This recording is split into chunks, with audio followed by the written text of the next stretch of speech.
চীনের ব্যাপারে কি, চীনে যাওয়ার আগে এখানে কোনো বিষয় এগুলো নিয়ে এখানকার থিঙ্ক ট্যাঙ্ক বা অন্যদেরকে নিয়ে কোনো কথা হয়েছে? এটা কোনো প্রসেসিং হয়েছে? এগুলো তো কিছুই হয় নাই, কোনো আলোচনাই হয় নাই। এবং খলিলুর রহমান সাহেব কারোর সাথে আলোচনা করেন? উনি তো যে ওনারা নিজে নিজে ফিসির করে কথা বলেন, এবং যেখানেই গোপনীয়তা সেখানেই ষড়যন্ত্র, সেখানেই চক্রান্ত। আমাদের এখানে তো কোনো গোপনীয়তা ছাড়া কোনো কাজ নাই, সব গোপন। আপনি কয়েকদিন আগে দেখলেন না, প্রেসিডেন্ট কেন, আমরা বোধহয় এটা নিয়ে আলোচনা করছিলাম, প্রেসিডেন্ট কেন পদত্যাগ করছে আমরা জানি না, এইখানে কেন আসলো সার্জিও আমরা জানি না, আমরা কিছুই জানি না। তার মানে এই সরকার জনগণকে কোনো মতেই আস্থায় নেয় না, এই সরকার জনগণকে আস্থায় নেয় না।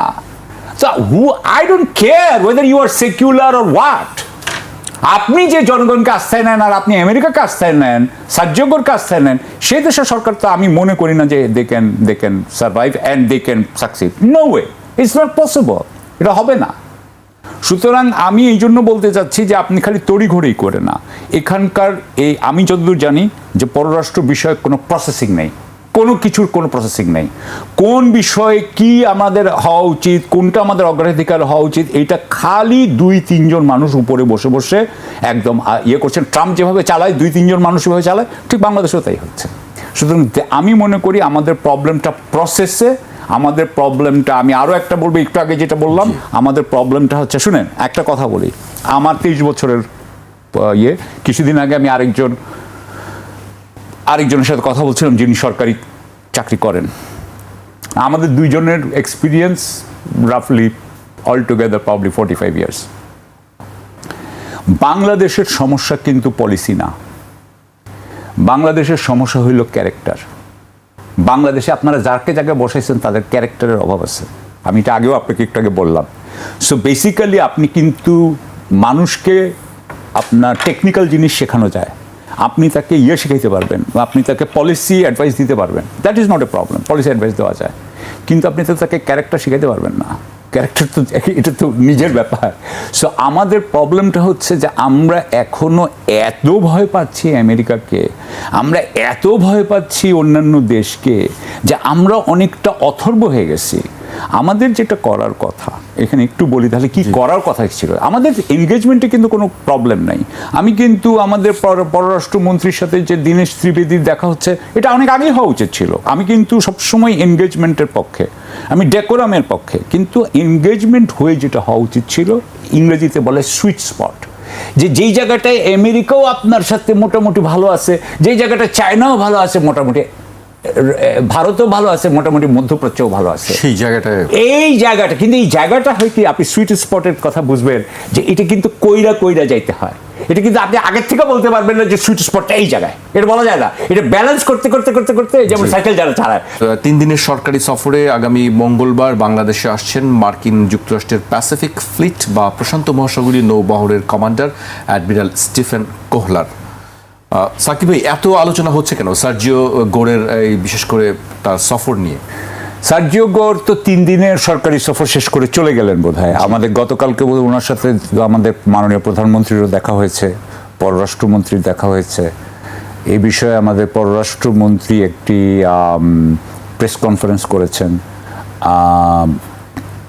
এবং উনি এই জনাব ত্রিবেদীর সাথে যে ওনার যে মিটিং হয়েছে ইন্ডিয়ার হাই কমিশনারের সাথে, সেটা কিন্তু আমি অ্যাটলিস্ট ফর্মালি জানতে পারিনি, পরে জানতে পারলাম। এখানে আরও একটা জিনিস আমরা যেটা হচ্ছে সেটা হচ্ছে যে আপনার এই সার্জিও গোর যখন উনি যে আসলেন, এবং এই যে জনাব ত্রিবেদী, দীনেশ ত্রিবেদী এসেছেন বাংলাদেশে কিন্তু 1 মাসের উপর হয়ে গেছে, 1 মাস 5 দিন। এই 1 মাস কিন্তু পররাষ্ট্রমন্ত্রী তার সাথে কোনো মিটিং করেনি, এবং আফটার অল আমরা যাই বলি না কেন, এটা একটা সবচেয়ে বড় রাষ্ট্র আমাদের পাশে, এবং আমি মনে করি এটা একটা গুরুত্ব বহন করেই, আমার পজিশন হচ্ছে সেটা। তো উনি কিন্তু এইবার এখন দেখা করেছেন, তার মানে কি সার্জিও গোর আসার সাথে সাথে ওনার ত্রিবেদীর সাথে দেখা করার কি কোনো যোগসূত্র আছে কিনা, আমি সেটা ভাবছি। অর্থাৎ তার মানে হচ্ছে, আরেকভাবে বললে যে তার মানে কি ভারতের সাথে বাংলাদেশের সম্পর্ক কি হবে সেই ব্যাপারে সার্জিও গোর কি কোনো ভূমিকা রাখছেন কিনা, আমরা এটাও বড় প্রশ্ন। এই বিষয়গুলো নিয়ে গত 2 দিন ধরে বেশ আলোচনা চলছে যে কি হচ্ছে। এবং আমরা শুনতে পাই যে সার্জিও গোর দিল্লিতে যাওয়ার পর থেকে আওয়ামী লীগের সাথেও নাকি উনার নাকি একটা কানেকশন আছে।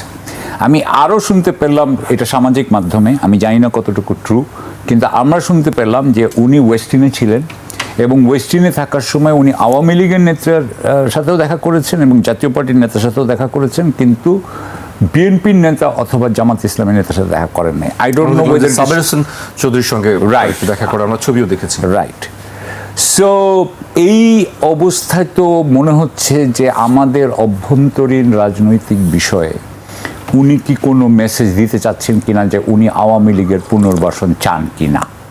সত্য কথা, যখন এই বিষয়ে পররাষ্ট্রমন্ত্রীকে জিজ্ঞাসা করা হয়েছে আওয়ামী লীগের ব্যাপারে, সাথে সাথে উনি কিন্তু একেবারে প্রত্যাখ্যান করেছেন। উনি বলেছেন এটা হয়ই নাই, এবং উনার সাথে সেই কথায় আবার উনার পাশে দাঁড়িয়েছিলেন হচ্ছে গিয়ে আমাদের পররাষ্ট্র বিষয়ক, মানে প্রধানমন্ত্রীর পররাষ্ট্র বিষয়ক উপদেষ্টা, এবং তিনিও আবার এটার সাথে সাথে একটু মানে পুনরাবৃত্তি করলেন যে না, আওয়ামী লীগ নিয়ে কথা হয় নাই। সো এই জন্য উনি পররাষ্ট্রমন্ত্রীর সাথে আওয়ামী লীগ নিয়ে কথা বলেন নাই, কিন্তু অন্য সাইডে আওয়ামী লীগের সাথে কথা বলছেন। আমি এই কথাটাতে আমি এটার মানে মিলাতে পারি না। দ্বিতীয় কথা হচ্ছে যে আমি যেটা দেখলাম যে আমাদের মাননীয় পররাষ্ট্রমন্ত্রী যখন এই সংবাদ সম্মেলনে করছিলেন, তখন উনাকে যাই বলা হচ্ছে উনি বলছেন যে এইগুলো নিয়ে ডিসকাস হয় নাই। তখন একজন সাংবাদিক জিজ্ঞেস করলো তাহলে আসলে ডিসকাস হয়েছে কি নিয়ে, এবং সেখানেই আমার ভিডিওটা শেষ হয়ে গেল। হ্যাঁ, অর্থাৎ উনারা এই কি বিষয় নিয়ে আলোচনা হয়েছে সে বিষয়ে খলিলুর রহমান সাহেব সত্যিকার অর্থে কিছুই বললেন না। তাহলে এর মানে কি হতে পারে? এর মানে হইতে পারে দুইটা। আমাকে যদি কিছু না বলেন তাহলে আমি মনে করে নিব দুইটা, আমি ধারণা করে নিচ্ছি, কিন্তু দুটো।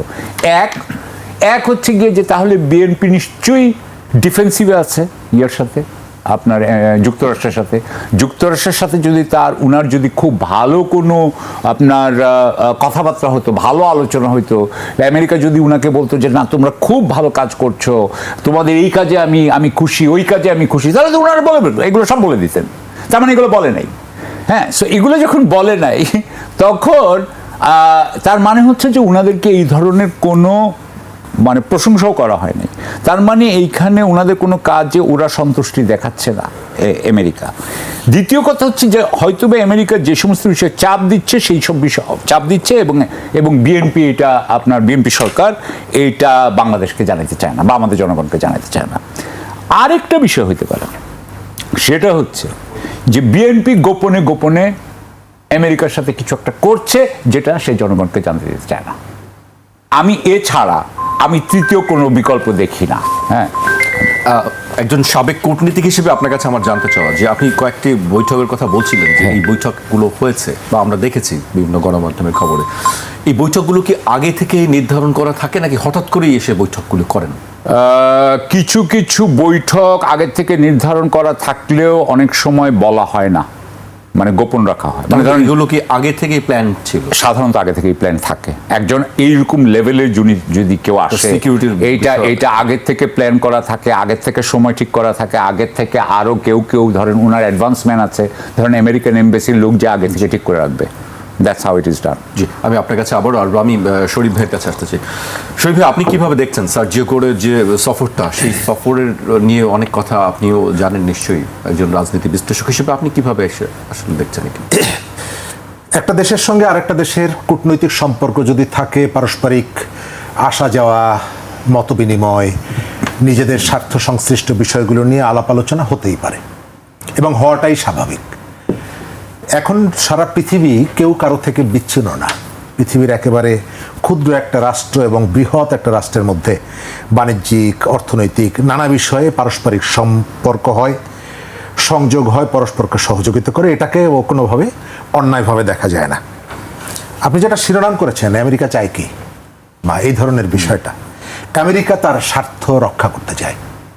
সারা পৃথিবীতে আমেরিকা কোথাও গণতন্ত্রের জন্য যায় না। সে বলে আমি গণতন্ত্রকে সাপোর্ট করি, গণতন্ত্রকে লালন করি, কিন্তু আমেরিকা গণতন্ত্রকে যদি লালন করত তাহলে মধ্যপ্রাচ্যের যে শাসকরা গণতন্ত্রহীন অবস্থায় বছরের পর বছর, যুগের পর যুগ টিকে আছে, তার সাথে আমেরিকার সম্পর্কটা এত ভালো হওয়ার কথা ছিল না। আমেরিকা ন্যায্যতায় বিশ্বাস করে না।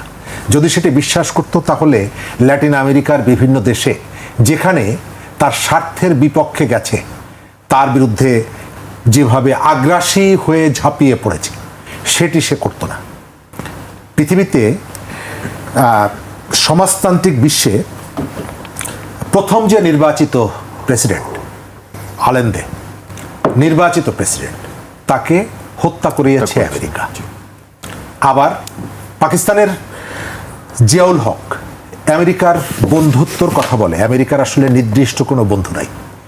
জিয়াউল হক তার বন্ধু ছিল, কিন্তু যখন জিয়াউল হকের প্রয়োজন ফুরিয়ে গেছে তখন জিয়াউল হককে যেভাবে বিমান দুর্ঘটনায় মৃত্যুবরণ করেছে, এবং আলোচনা আছে যে ওই বিমানে তৎকালীন আমেরিকার যে পাকিস্তানের রাষ্ট্রদূত তিনিও ওই বিমানে ছিলেন, এবং সেখানে আমেরিকা জানতো যে বিমানের মধ্যে আমের ঝুড়ির মধ্যে বোমা পোতা ছিল। জিয়াউল হক বিশ্বাস করবেন না বলে আমেরিকার রাষ্ট্রদূতকে তার সাথে বিমানে চড়িয়ে দেওয়া হয়, এবং তারপরে বিমান বিধ্বস্ত হয় এবং দুজনেই মারা যায়। অর্থাৎ আমেরিকা তার স্বার্থে অনেক কিছুই করে। আমাদের এখানে যে আমেরিকা আসছে তার নিজের স্বার্থে আসছে, এবং আমাদের পলিটিক্যাল পার্টিগুলো যার যেভাবে প্রয়োজন আমেরিকাকে নিজের সাথে টেনে নেওয়ার চেষ্টা করছে। আপনার মনে থাকার কথা, সাবেক প্রধানমন্ত্রী শেখ হাসিনা বলেছিলেন, আমরা 7 সাগর 13 নদী পার হয়ে তাদের কাছে কখনো যাব না। কিন্তু তার কয়েকদিন পর তিনি যখন বাইডেনের সঙ্গে সেলফি তুললেন, তার আনন্দের কথা, উচ্ছ্বাসের কথা আমরা নিশ্চয়ই ভুলে যাব না। তার এবং তার দলের কর্মীরা যেভাবে উচ্ছ্বাস প্রকাশ করেছিল, এই সময়কালে আপনি দেখবেন যে যাকে তাকে লাল বদর বলে, ডিপ স্টেটের দালাল বলে, তারা সবাইকে সোশ্যাল মিডিয়ায় কিন্তু নানাভাবে আক্রমণ করে, গালাগালি করে। অথচ ডিপ স্টেট বলতে যদি আপনি আমেরিকা বোঝেন, শেখ হাসিনার ছেলে কিন্তু সেই আমেরিকার নাগরিক, তিনি বিয়ে করেছেন, তার সংসার, তার যা কিছু সব হচ্ছে আমেরিকা কেন্দ্রিক। তার অর্থ হলো যে আপনি যাকে অভিযুক্ত করেন, অপছন্দ করেন, আবার সময় মতন তার কাছে যাওয়ার চেষ্টা করেন। আপনার এই অনুষ্ঠানে আমি একদিন বলেছিলাম যে কেউ লাইলিকে পেয়ে আনন্দিত হয়, আর কেউ লাইলিকে না পেয়ে পাগল হয়। লাইলি তুই আমারে খাইলি। বিএনপি সবার আগে বাংলাদেশের কথা বলে, কিন্তু সে নানাভাবে আমেরিকার স্বার্থ যাতে রক্ষা করা যায় সেই প্রচেষ্টা আমি বিএনপির মধ্যে দেখছি। আমাদের এখানে টাকা নেই, সেই কারণে জ্বালানি তেলের দাম বাড়বে। আমার এখানে টাকা নেই, সেই কারণে গ্যাস সরবরাহ করতে না পারলেও গ্যাসের দাম আমি বাড়াবো। কিন্তু আমার কাছে টাকা আছে, আমেরিকার থেকে বিমান কেনার মতন টাকা আছে। আমার কাছে আমেরিকার থেকে তাকে 15 বছরের জন্য বাংলাদেশের গ্যাসের বাণিজ্যকে একমাত্র তার সঙ্গে সেই ধরনের কোনো বার্গেনিং ছাড়া কেন করছে? তাহলে সবার আগে বাংলাদেশটা কোথায় হলো? আমাদের শাসকরা যারা যখন সুযোগ পায় আমেরিকার কাছে এই যে তাদের যে এক ধরনের নতজানু এবং এটিকে নিয়ে এক ধরনের জনগণকে অন্ধকারে রাখার চেষ্টা, ভাই যথার্থই বলেছেন। বাংলাদেশ সফরে এসেছেন আমেরিকার একজন প্রতিনিধি, তিনি বাংলাদেশের সরকারের বিভিন্ন সংস্থাকে যতটুকু সময় দিয়েছেন তার থেকে বেশি সময় দিয়েছেন তিনি এখানে ভারতে নিযুক্ত রাষ্ট্রদূতকে। অথচ যিনি এসেছেন তিনি তো দিল্লিতে বসেন, দিল্লিতে অফিস করেন, তা এখানে এসে তাকে কেন এতটা সময় দিতে হবে? এবং এই যে বৈঠকগুলো হয়েছে, এই বৈঠকের ভেতর থেকে আমি যেটা দেখতে পাই, এক, বাংলাদেশের রাজনীতি ঘিরে আমেরিকা কেবল ইকোনমিক সেক্টর ধরে এখানে কাজ করতে চায় না, সহযোগিতা করতে চায় না, সে এখানে পলিটিক্যালি ইন্টারফেয়ার করতে চায়, সে এখানে রাজনীতিতে নাক গলাতে চায়। এবং বাংলাদেশে এক সময় দায়িত্ব পালন করা আমেরিকার একজন রাষ্ট্রদূত এখানে একটা নতুন রাজনৈতিক দল গড়ে তোলার আকাঙ্ক্ষা ব্যক্ত করেছিলেন। অর্থাৎ নবীন বলতে যারা মাঠে আছে, আমি এনসিপির কথা বলছি, এরাও তাদেরকেও কিভাবে গড়ে তোলা যায়, বৃদ্ধি করা যায়, বিস্তৃত করা যায়, তার পেছনেও আমেরিকার এক ধরনের সহযোগিতা আছে। আমাদের এখানে একসময় লাট সাহেব হিসাবে বিবেচনা করা হতো পিটার হাসকে, এবং তিনি যেভাবে রাজনীতিতে নাক গলাতেন। আমরা গণ অভ্যুত্থানটা করেছিলাম ভারতের যে আধিপত্য বাংলাদেশের রাজনীতিতে, ভারতের যে মাতব্বরি, তার বিপরীতে বাংলাদেশের জনগণের মাতব্বরির জন্য, বাংলাদেশ ঢাকার আধিপত্যের জন্য। কিন্তু আপনি এখন এসে দেখছেন পোনাকাঞ্চিতে ডেকে এর সাথে বৈঠক করছে, তার সাথে বৈঠক করছে, সরকার কিছুই জানে না তা না, সরকারের হাত পা বাঁধা, সে বলতে পারে না, কারণ তার উপরে একটা চাপ আছে। এবং এর ভেতর থেকে প্রমাণিত হলো খলিলুর রহমানকে কেন বিএনপি পররাষ্ট্রমন্ত্রী করতে বাধ্য হয়েছিল?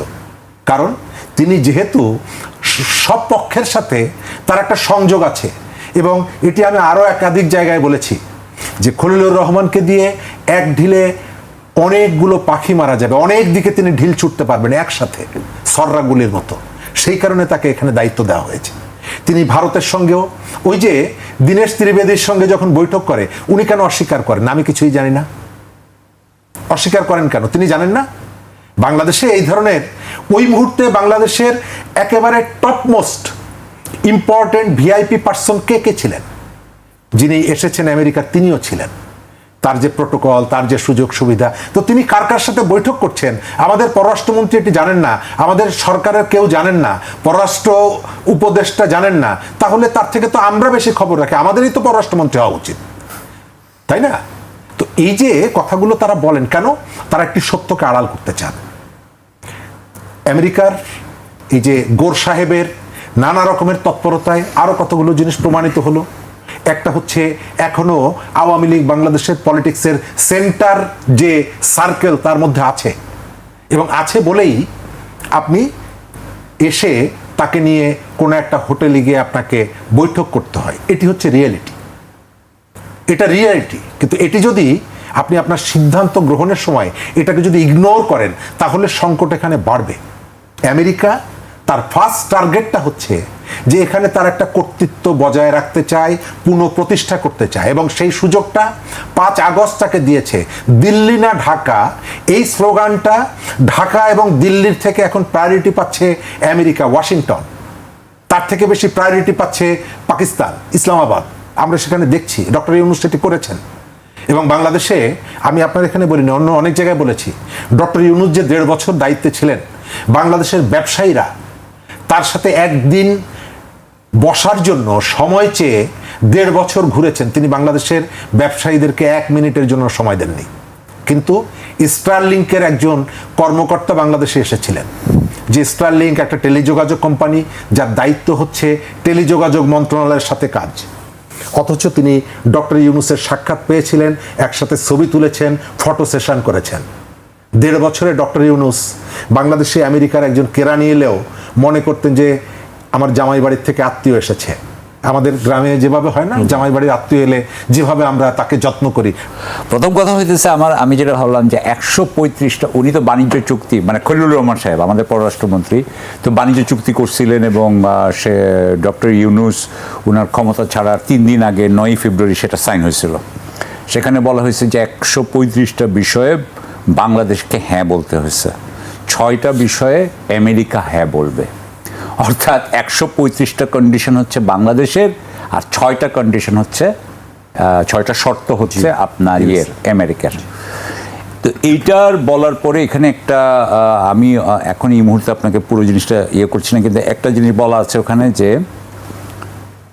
কোনো নন মার্কেট কান্ট্রি, মানে যে বাজার অর্থনীতি যে করে না, এবং এটা বলতে চীনকেই বোঝানো হয়েছে বলে বলা হয়, যে এর সাথে কোনো চুক্তি বা কিছু করতে গেলে আমেরিকার থেকে একটা অনুমোদন বা এক ধরনের সমঝোতা লাগবে। সুতরাং আমরা মনে করি যে আপনি যখন আরেকটা দেশের সাথে এইভাবে আটকে দেন, তার মানে এক ধরনের বাংলাদেশের সার্বভৌমত্ব ক্ষুণ্ণ হয়েছে, খর্ব হয়েছে, এবং হয়তোবা আরও বেশি। দ্বিতীয় কথা হচ্ছে যে আমাদেরকে তাদের এডিবল অয়েল বলেন, নানান জিনিস কেনার ব্যাপারে গভর্নমেন্ট করে এসেছে, খলিলুর রহমান সাহেব করে এসেছেন। সেই সময় বোধহয় ওই সময় বাণিজ্য মন্ত্রীও ছিলেন। কিন্তু আসলে তো আমাদের দেশের মানুষের উচিত মানে এটা তো আমাদের স্বাধীনতা থাকা উচিত যে আমরা সবচেয়ে ভালো জিনিসটা, যেটা সবচেয়ে কম দামে পাই, সেটা আমরা কিনবো, যেটা পৃথিবীতে যেটা হয়, সব মানুষের জীবনের ক্ষেত্রেও তাই, এটাই তাই না? তো সুতরাং এটা তো আমাদের একটা, আমরা মনে করি যে এটা আমাদের একটা মৌলিক অধিকার ছিল, কিন্তু আমাদের সেই মৌলিক অধিকারকেও কিন্তু বিসর্জন দেওয়া হয়েছে। আপনি দেখেন যে এমনভাবে করা হয়েছে, এবং এখানে অনেকগুলো ক্ষেত্রে, যেমন আমি একটা মনে পড়ছে স্যানিটারি অ্যান্ড ফাইটোস্যানিটারি, অর্থাৎ স্যানিটারি বিষয়ে যখন আমেরিকার স্ট্যান্ডার্ড আপনি মানতেছেন, তার মানে হচ্ছে গিয়ে আমাদের মার্কেট যে মুহূর্তে বলবে যে আমরা আমেরিকান স্ট্যান্ডার্ড মানি, তার মানে হচ্ছে আপনি আমেরিকার প্রোডাক্টের জন্য রেডি, আমেরিকার প্রোডাক্ট বিক্রি করা যাবে, কারণ তারা তো ওই স্ট্যান্ডার্ড অনুযায়ী করেছে। বাংলাদেশে যে তৈরি করে তাকে কিন্তু আমেরিকান স্ট্যান্ডার্ড এখন বাড়াইতে হবে, নাহলে সে কিন্তু বিক্রিও করতে পারবে না। অর্থাৎ এটা বাংলাদেশের প্রডিউসারের বিরুদ্ধে যায় এবং আমেরিকার প্রডিউসারের পক্ষে যায়, মানে আমি যদি এইভাবে ধরি। সো এটা খালি স্যানিটারি বিষয় না, আরও অন্যান্য বিষয়েও এই ধরনের কথা বলা হয়েছে। এডিবল অয়েলটা যেটা আসবে সেটা কি আসলে আমাদের মানুষের শরীর, মানে আমাদের স্বাস্থ্যের জন্য ভালো হবে কিনা সেটাও আরেক কথা। এখন বিষয়টা হচ্ছে যে এই যে উনি এত কিছু দিয়ে আসলেন আমেরিকাকে, আমেরিকা তার পরিবর্তে ওনাকে কি দিয়েছে, বিএনপি কি পেয়েছে? এখন উনি তো এরশাদ ত্রিবেদীর সাথে কথা বলতেছেন, তার মানে উনি আওয়ামী লীগের ব্যাপারেও তো আমেরিকা বিএনপিকে বলতেছে না যে না ওকে আমি আওয়ামী লীগের ব্যাপারটাও তোমাকে প্রোটেকশন করছি।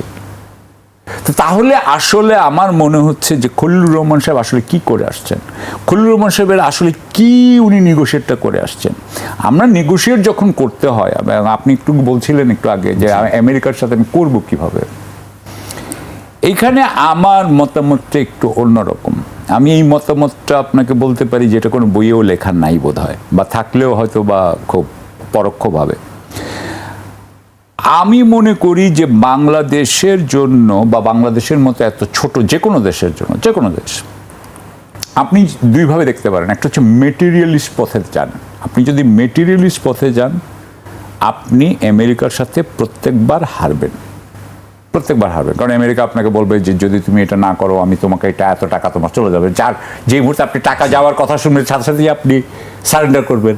অথবা আপনাকে বলবে যে আমি তোমাকে গুলি করব বা আমি তোমাকে ওখানে আটকাবো, সাথে সাথে আপনি সারেন্ডার করবেন। তা আপনি তো সারেন্ডার করবেন, এবং এই জন্য তৃতীয় বিশ্বের প্রায় মোটামুটি সব দেশই সারেন্ডার করে আমেরিকার সাথে। কিন্তু আমি মনে করি যে, যেমন ধরেন আমি আপনাকে একটা উদাহরণ দিয়ে বলতে পারি, এই যে গ্রিনল্যান্ড নিয়ে যখন ইয়েটা হইলো আপনার ট্রাম্পের সাথে, ডেনমার্ক কিন্তু ব্যাক ডাউন করে নাই। ডেনমার্ক বলছে আমরা যুদ্ধ হবে এখানে, উই উইল ফাইট। সো বলার পরে কিন্তু ট্রাম্প হ্যাজ ব্যাকড অফ, কারণ ওরা বিশেষ করে স্ক্যান্ডিনেভিয়ান এই কান্ট্রিগুলা বেশিরভাগ এরা কিন্তু খুব একটা মরাল স্ট্যান্ড নেয়। এরা কিন্তু জনগণের প্রতিও ওদের একটা মরালিটি আছে, তারা কিন্তু ইন্টারন্যাশনাল জায়গাতেও একটা মরাল স্ট্যান্ড নেয়। এমনকি যেমন ধরেন এখন ইরানও কিন্তু এক ধরনের একটা মরাল স্ট্যান্ড নিয়ে আছে, এবং মরাল স্ট্যান্ড নিয়ে আছে দেখে কিন্তু মানে আমেরিকার জন্য এটা অসুবিধা হচ্ছে। আমার মনে হয় যে বাংলাদেশের পরিপ্রেক্ষিতে আমরা গরিব দেশ, আমরা যদি মরালি যদি না যাই তাহলে আমরা আমেরিকার সাথে হারবো।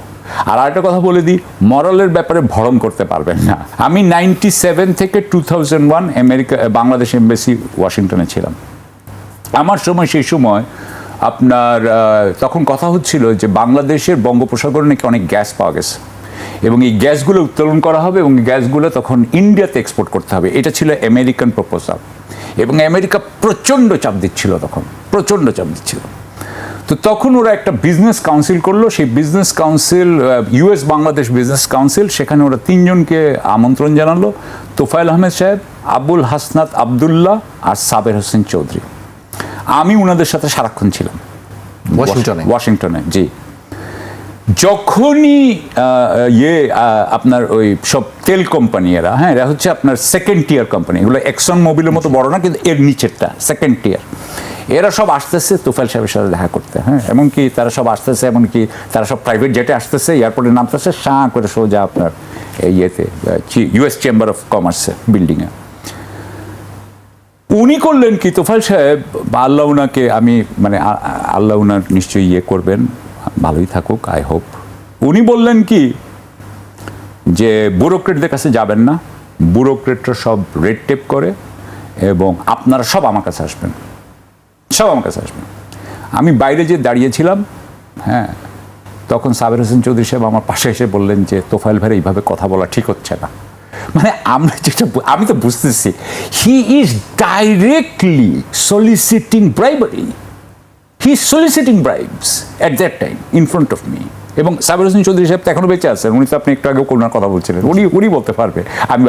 আমি যেটা বলতে চাচ্ছি, আমাকে তখন আমেরিকানরা বলতো যে তুমি যেরকম নিজেকে এত মরাল মনে করতেছো, তোমার দেশ এত মরাল না, তোমার মিনিস্টার এত মরাল না। সো এই মরালিটি আমাদের নাই দেখে কিন্তু আপনি বিশ্বাস করেন আমার কথা, ওয়াশিংটনে বা ইয়েতে আমাদের কোনো রেসপেক্ট নেই। হ্যাঁ, তারা দেশের একজন ইয়ে হিসেবে সামনাসামনি একটা ডেকোরাম দেখায়, প্রোটোকল দেখায়, ভিতরে কোনো রেসপেক্ট নেই যদি আপনার মরাল ঠিক না থাকে। সুতরাং এটা ঠিক করেন, I think it will work. ওই হুবহু ফটোকপি। ধন্যবাদ। প্রথম যে জায়গাটা আপনি বললেন, তাদের এই যে পারস্পরিক অভিযোগ, এই অভিযোগটা কখনো কখনো আমার কাছে আর্টিফিশিয়াল মনে হয়। রাজনীতিকে একটু প্রাণবন্ত করে রাখা, একটু ওয়ার্ম আপ রাখার জন্য তারা এই অভিযোগগুলো করে। কিন্তু আমি উদাহরণ হিসাবে বলি, পার্লামেন্টে বাজেট প্রণয়নের পরে সমস্ত এমপিরা, বিশেষ করে বিরোধী দল, তারা তীব্র সমালোচনা করলেন। কি সমালোচনা করে বললেন যে এই বাজেটটা আসলে অ্যাচিভ করাটা সহজ হবে না, কারণ হলো আমাদের আর্থিক একটা অনটন আছে। ঠিক প্রধানমন্ত্রী শেষ খেলাটা খেলে দিলেন। বাজেট পাশ হওয়ার আগে তিনি ঘোষণা করলেন সমস্ত বিরোধী দলের এমপিকে 20 কোটি টাকা করে দিব তাদের নির্বাচনী এলাকায় ডেভেলপমেন্টের জন্য। সঙ্গে সঙ্গে সবাই টেবিল চাপড়ে অভিনন্দন জানালেন। কেউ বললেন না যে আমাদের এখানে তো বাজেটের ঘাটতি আছে এবং সেই কারণে আমরা এই জায়গাগুলোকে বাজেট কার্টেল করার কথা বলছিলাম, আপনি এসে কেন 20 কোটি টাকা এই মুহূর্তে দেবেন, একটু কম দেন। কেউ বললেন না, সবাই খুশি হয়ে গেলেন। এবং এটি দেওয়া হয়েছিল কেবলমাত্র কিন্তু বিরোধী দলকে, সরকারি দলকে না। সেকেন্ড জায়গাটা হচ্ছে যে এদের কতগুলো মুরব্বী আছে। এই যে আমেরিকার যে রাষ্ট্রদূত, বিরোধী দলকে দেওয়া হলো কেন? শুধু এটি তো পুরো সবাই সংসদ সদস্য সবার হওয়া উচিত ছিল সেটি। আমি সম্ভবত তারেক রহমান সাহেব তাদেরকে একটু পরীক্ষা করে দেখলেন যে তাদেরকে আসলে মানে কিভাবে পকেটে নিয়ে আসা যায়, বা তারা যে কথাটা বলছেন, যে সমালোচনা করছেন, ভাই যেটি বললেন, এইটাকে মোরাল অবস্থানটা স্ট্রং, ভয়েসটা রেজ করে কিনা, এবং তারা আসলে কতটুকু রিয়েলি কথাগুলো বলছেন একটু পরখ করে দেখা আর কি। যে ওই যে বলে না যে অমুক ঘুষ খায় না, তো পাশে একজন বলছে যে ঘুষ খায় না মানে কত টাকার ঘুষ খায় না। হ্যাঁ, তো সেই অনুযায়ী আভ্যন্তরীণ রাজনীতিতে এই যে বিভাজন টিভাজন যাই বলেন না কেন, এদের কতগুলো মুরব্বী আছে। আমাদের যে পলিটিক্যাল পার্টিগুলো প্রত্যেকেরই কম বেশি মুরব্বী আছে। ইন্টারন্যাশনাল মুরব্বী, রিজিওনাল মুরব্বী, জোনাল মুরব্বী, এই মুরব্বীরা এদের বিরোধটাকে মিটিয়ে দেবে। এক। দ্বিতীয়ত বিএনপি যে প্রতিশ্রুতিগুলো দিয়েছিল, অনেকগুলো প্রতিশ্রুতি সে রক্ষা করতে পারে নাই। বিএনপির তারেক রহমান সাহেব প্রধানমন্ত্রী হিসাবে তিনি যে মেসেজটা তার দলকে দিচ্ছেন, তার দল সেটিকে ওন করতে পারছে না, তার নেতারাও এটা ওন করতে পারছে না। ওন যদি করতেন তাহলে যে মানুষটার জীবন ঝুঁকিপূর্ণ, এটা আমরা জানি, তিনি নিজেও বলেছেন, দেশে আসার আগে বলেছেন, সেই মানুষটা প্রটোকল ছাড়া একেবারে সীমিত প্রটোকল নিয়ে, নিরাপত্তা নিয়ে ঘুরে বেড়াচ্ছেন। এখানে যাচ্ছেন, সেখানে যাচ্ছেন, কতগুলো কাজ করার চেষ্টা করছেন। আর তার কর্মীদের একটি অংশ যা করছে তার সাথে কি তার মেলে না। সেকেন্ড জায়গাটা হচ্ছে বিরোধী দলের যে নেতা, তাদেরকে আমরা যে অবস্থায় দেখেছিলাম গত 20 বছর, 30 বছর, 50 বছর, সেই জায়গাটা কি তাদের পরিবর্তন হয়েছে?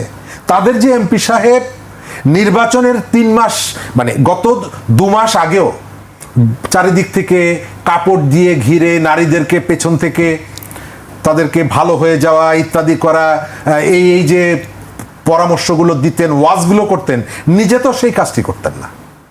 আমি গাজী নজরুল ইসলামের কথা বলছি। তিনি যখন মানুষকে সৎ চরিত্রের অধিকারী হওয়া, নিজের আত্মশুদ্ধির কথা বলতেন, তখন ওই যে 16 বছরের এক কিশোরীকে নিয়ে তিনি হোটেলে হোটেলে তখন ঘুরে বেড়ান। আর কেউ ভেবেছিলেন, কেউ জানে না, তিনি গিয়ে ওই যে পর্দা ঘেরা পরিবেশে অন্যদেরকে সবক দিচ্ছেন। এই যে একের পর এক যে কেলেঙ্কারের ঘটনাগুলো ঘটছে, এগুলো কি আপনি 10 বছর আগে, 3 বছর আগে, 4 বছর আগে জানতেন? এই যে চীনের প্রসঙ্গটা আসছে, চীনকে আপনি আমাদের দেশের রাজনীতিতে, চীন শতভাগ ব্যবসা নির্ভর একটা রাষ্ট্র। এখন তার পলিসি বলতে হচ্ছে ওইটা, যেখানে তার প্রফিট আছে, যেখানে বেনিফিট আছে, সেখানে সে যায়। গত 15 বছর আওয়ামী লীগকে টিকিয়ে রাখার ক্ষেত্রে ইন্ডিয়ার যতটুকু ভূমিকা আছে, চীনেরও সমান ভূমিকা আছে। যদি কম্পেয়ার করেন, কোথাও কোথাও চীন আরও নগ্নভাবে কাজ করেছে। 18-র যে নির্বাচনটা টাকা পয়সা দিয়ে, প্রশাসনের লোকজনকে দিয়ে যে নির্বাচনটা করা হয়েছিল, সেই নির্বাচনে অনেকেই বলে চীন টাকা দিয়েছিল, চীন ইনভেস্ট করেছিল। এবং নির্বাচনের পরের দিন সবার আগে চীন শেখ হাসিনার সাথে সাক্ষাৎ করে তাকে ফুল দিয়েছে। আবার আমির ডামির নির্বাচনের পরে ফুল শুধুমাত্র দেয়নি, বলেছে এই সরকারের পাশে থাকব, কোনো ষড়যন্ত্র হলে প্রতিহত করব। সেই চীন 5 আগস্টের পর বিএনপির ওয়ার্ড পর্যায় থেকে শুরু করে বিভিন্ন রাজনৈতিক দলের, এটা কেন? কারণটা কি? কারণটা হচ্ছে একটা সমর্থক গোষ্ঠী তৈরি করে রাখা। ওয়ার্ড পর্যায়ের নেতাদের পর্যন্ত রাষ্ট্রীয় সফরে নিয়ে যাচ্ছে, তাদেরকে 10 দিন 15 দিন রাখছে, কারণ কি? কারণ হচ্ছে নিজের কিছু লবিস ঠিক করে রাখা, যে যখন আমার প্রসঙ্গটা আসবে এরা যেন আমার পক্ষে কথা বলে। জামাত বাংলাদেশের ধর্মীয় দলগুলো গত 30 বছর যে রাজনীতি করেছে তার একটা বেসিক জায়গা ছিল চীন সরকার উইঘরে মুসলমানদেরকে হত্যা করে। আমাদের এই অনুষ্ঠানের দর্শক যারা, তারা যদি একটু পেছনের দিকে তাকান নিশ্চয়ই তাদের স্মরণ হবে, স্মৃতিতে নাড়া দিবে। এই স্লোগানটা তারা 30 বছর দিয়েছে। এখন জামাতের আমির সহ শীর্ষ নেতারা একাধিকবার চীন সফর করেছেন। কাদের আমন্ত্রণে? চীন সরকারের আমন্ত্রণে। কোন চীন সরকার? যে চীন সরকারের বিরুদ্ধে উইঘরের মুসলমান হত্যার অভিযোগে তারা এতদিন মিছিল করেছে। একটা প্রশ্ন কি করেন আমির সাহেব বা এই যে বিরোধী দলের নেতার কথা বললেন? না। কারণ কি? কারণ ওই যে সুবিধা, 7 সাগর 13 নদী পাড়ি দিয়ে আমেরিকায় যাব না, কিন্তু যখন সুযোগ পাবো সেলফি তুলবো এবং কিছুটা লাজুক লাজুক মুখে বলবো যে দেখেছেন আমরা উইনোভার করতে পারি। আজকে এই একই অবস্থা, মানুষকে ধোকা দিচ্ছে এরা। রিয়েল যে ইস্যুগুলো আছে রাষ্ট্রের, সেই ইস্যুগুলোকে ওভারলুক করা হচ্ছে। গত পরশুদিন না কালকে একটা শিল্পগোষ্ঠী এসালম, 11টি কারখানা তার বন্ধ হয়ে গেছে, 10,000 মানুষ চাকরি হারিয়েছে। এসালম যদি 50 বছরও কোনো ব্যবসা বাণিজ্য না করে, সে দুবাইয়ে রাজার হালে থাকবে, কারণ যে লুটটা করেছে সে, তাই না? রাজার হালে থাকবে সে, পৃথিবীর যেখানে খুশি সেখানে গিয়ে সে ব্যবসা করতে পারবে। কিন্তু এই যে 10,000 মানুষ চাকরি হারালো, একটা মানুষের যখন চাকরিটা চলে যায়, এদের অনেকেই আর কোনোদিন চাকরি করার বয়স নেই, কোথাও যেতে পারবে না। আপনি কারো কাছ থেকে এই আলোচনাগুলো শোনেন, এই আলোচনাগুলো ডাইভার্ট করে নিয়ে যায়। অথচ এখানে যে গণ অভ্যুত্থানটা হলো, এই গণ অভ্যুত্থানটা তো শুরুটাই হয়েছিল কর্মসংস্থান ইস্যুতে। এত দ্রুত সময়ের মধ্যে একটা সরকার ক্ষমতায় আসার এত স্বল্প সময়ের মধ্যে, এটা আমার পার্সোনাল, আমি পররাষ্ট্র বিশেষজ্ঞ নই, কিন্তু যেহেতু আপনার জিও পলিটিক্স, ভাই একমত হবেন কিনা আমি জানি না, জিও পলিটিক্সের যে দ্বন্দ্বগুলো অন্য যে কোনো সময়ের থেকে এখন প্রকট। একসময় পৃথিবীটা 2 ভাগে বিভক্ত ছিল, একটা সোভিয়েত ইউনিয়নের নেতৃত্বে সোশ্যালিস্ট পৃথিবী আর একটা আমেরিকার ক্যাপিটালিস্ট পৃথিবী।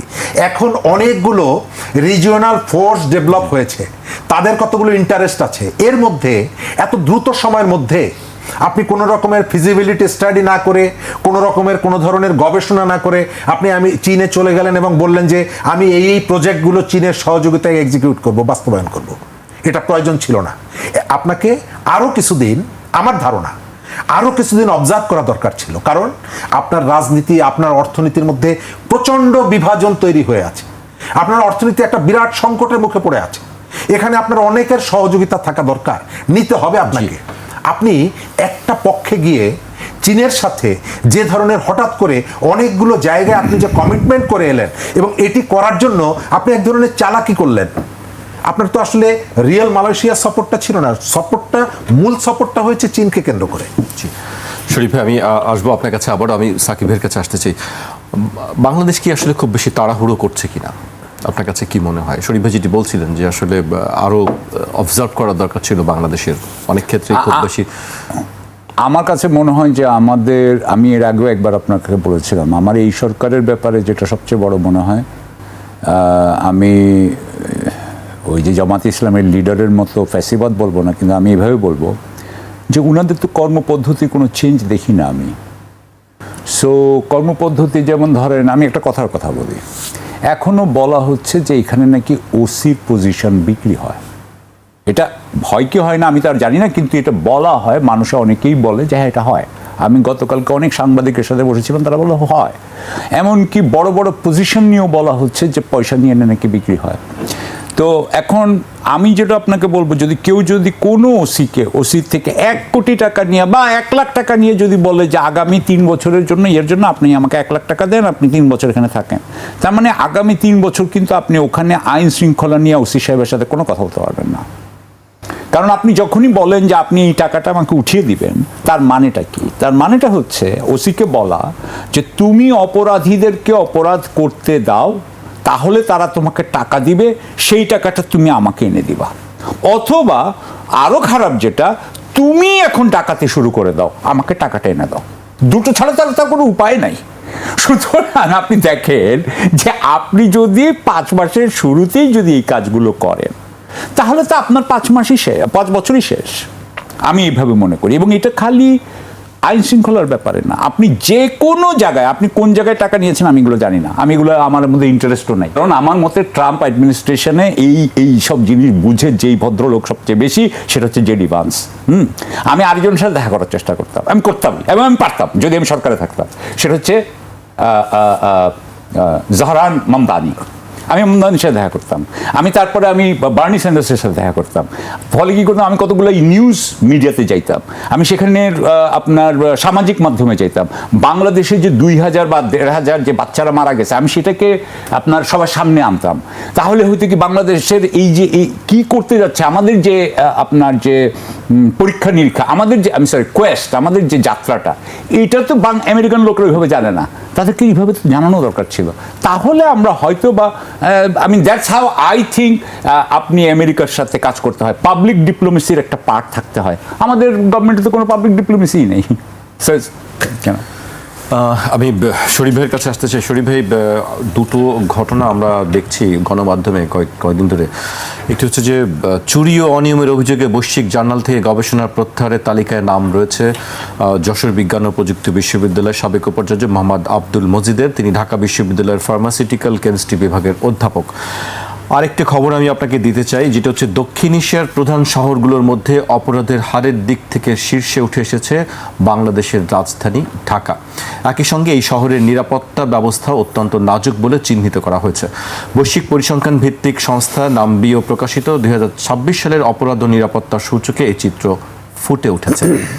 এখানে দুটো বিষয় আমি উল্লেখ করতে চাই। একটি হচ্ছে চৌর্য প্রবৃত্তি, যেটি নিয়ে আমরা অনেকবার অনেক সময় আলোচনা করা হচ্ছে, আগেও, এটি নতুন কোনো ঘটনা নয়, এটি চলছেই এখনো পর্যন্ত। আরেকটি হচ্ছে যে নিরাপত্তা, অনিরাপদের দিক থেকে আমরা শীর্ষে। প্রথম জায়গাটা নিরাপত্তার বিষয়টা আসি। আমাদের যারা দেশ চালাচ্ছেন তাদের কি নিরাপত্তার কোনো ঘাটতি আছে কিনা? তাদের ঘাটতি নেই। সুতরাং আমাদের নিরাপত্তা থাকুক বা না থাকুক, এটি তো তাদের কিছু আসে যাওয়ার কথা না। তারা কথা বলেন, তাদের দায়িত্ব আছে, দায়িত্ব দেখানোর চেষ্টা করেন, কিন্তু একটা অভ্যুত্থানের পর স্বাভাবিকভাবে আপনার পরিবেশ পরিস্থিতিতে কতগুলো প্রভাব পড়বে। কারণ এর ভেতর থেকে আপনি আপনার যে কম্পোজিশনটা ভেঙে ফেলেন, আপনার যে কাঠামো ভেঙে ফেলেন, আপনার সিস্টেমগুলো ভেঙে যায়। কিন্তু সিস্টেম ভেঙে যাওয়ার পর এটিকে আবার পুনর্গঠন করার জন্য চেষ্টা করতে হয়। আমাদের এখানে সেই চেষ্টাটা হয়নি। আমাদের এখানে চেষ্টাটা হয়েছে প্রতিশোধ নেওয়ার। অথচ আমরা আগস্টের 8 তারিখে 24-এর তার পরের দিন থেকে উচিত ছিল যে আমরা কিভাবে দেশটাকে একটা স্বাভাবিক জায়গায় নিয়ে যেতে পারি, কিন্তু সেই চেষ্টাটা আমাদের এখানে হয়নি। আজকে গতকালকেও ডক্টর হোসেন জিল্লুর রহমান, যিনি সিভিল সোসাইটি হিসাবেও তার একটা কাজ করার অভিজ্ঞতা আছে, সরকারের সাথেও কাজ করার অভিজ্ঞতা আছে, তিনি অনেকগুলো জায়গায় কথা বলেছেন। আমি অনেকগুলো জায়গায় একমত। আমি সেটা দেখি যে যাদেরকে আমরা দায়িত্বে বসিয়েছিলাম তাদের মধ্যে শক্তি প্রদর্শন করার যে প্রবণতাটা ছিল, আমরা যাদেরকে শ্রদ্ধা করেছিলাম তাদের যে হ্যাডম দেখানোর যে ঝোঁক ছিল, অর্থাৎ আমাদের ছাত্র নেতারা, সরকার সে তার শক্তি দেখানোর চেষ্টা করেছে দেশের মানুষকে, প্রতিশোধ তাকে উস্কে দিয়েছে। আর ছাত্র নেতারা তারা চেষ্টা করেছে তাদেরকে যেন মানুষ শ্রদ্ধা না করে যেন ভয় পায়। এবং ওই যে সেই শুরুটা এখনো কন্টিনিউ করছে। সরকারকে মানুষ যে কারণে ভোট দিয়েছে, আমার ধারণা অনেক সময় সরকার সেটি মনে রাখে না। এবং তাদের নেতাদের মধ্যে আপনি খুব বেশি বিনয় কি দেখেন? না। তাদের নেতাদের মধ্যে খুব বেশি সরকারের স্পিরিটকে সহযোগিতা করার প্রবণতা দেখেন? না। যদি দেখতেন তাহলে সারা দেশ থেকে প্রতিদিন যে ধরনের অপরাধের নিউজগুলো আসে সেটি আসার কথা না। এখন ব্যাপারটা হলো, আপনি নিরাপত্তাটা নিশ্চিত করবেন কিভাবে? আইন প্রয়োগের মধ্য দিয়ে। আপনার পুলিশের মধ্যে আওয়ামী লীগের পুলিশ হিসাবে দায়িত্ব পালন করার যে প্রবণতাটা ছিল সেটি কি বদল হয়েছে? এখন যারা দায়িত্ব পালন করছেন তারা প্রমাণের জন্য মরিয়া যে আমি জন্মের পর থেকে আসলে বিএনপি পরিবারে আমি জন্মগ্রহণ করেছি। জগন্নাথ বিশ্ববিদ্যালয়ের উপাচার্য বলছে আমি জিয়াউর রহমানের কোলে উঠেছিলাম। এটি হচ্ছে ওনার একটা যোগ্যতা। এবং এটি বলার ভেতর থেকে তিনি কি চান কি বোঝেন? তিনি চান তাকে যে অ্যাডহক ভিত্তিতে বা অস্থায়ী ভিত্তিতে নিয়োগ দেওয়া হয়েছে তাকে যেন এটি পার্মানেন্ট করা হয়। এটি যে তোষামদি, এটি যে তেলমারা। একটা বিশ্ববিদ্যালয়ের উপাচার্য, আগে মিজান স্যার ছিলেন, বলেছিলেন যুবলীগের দায়িত্ব নিতে চাই। আমরা অনেকেই সমালোচনা করেছিলাম, কিন্তু এখনকার যে উপাচার্য পান খেতে খেতে বললেন জিয়াউর রহমানের কোলে উঠেছিলাম, এবং এর ভেতর থেকে তার যে সুপ্ত বাসনা, আপনি কোনো সমালোচনা দেখেছেন? না। কারণ কি?